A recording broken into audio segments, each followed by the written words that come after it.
how to verify your YouTube channel. So come to youtube.com.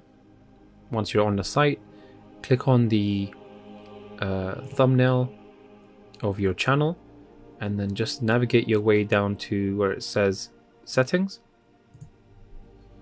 Okay, so once you've come to this page, I want you to click on channel status and features. Okay, and then up here, the blue button that says verify with the tick on it, click on that.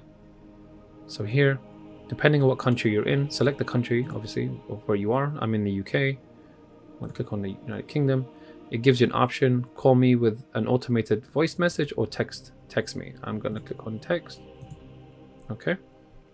I'm just going to enter my number. Okay. Once you've entered your number, click on submit.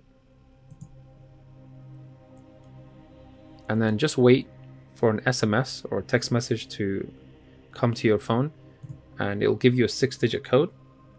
Enter the 6-digit code when it's come through. Okay, so I've entered mine. Click on submit. And congratulations, your account is verified. Just quickly to give you the benefit as to why you would want to verify your account. 3 main things. If your account is not verified, YouTube won't allow you to post videos longer than 15 minutes. Also, verifying your account allows you to upload custom thumbnails, and also to deal with any copyright claims. For example, if you've uploaded a video and someone took that video and put it on their channel, you can always make a claim for a copyright strike on that channel. Okay.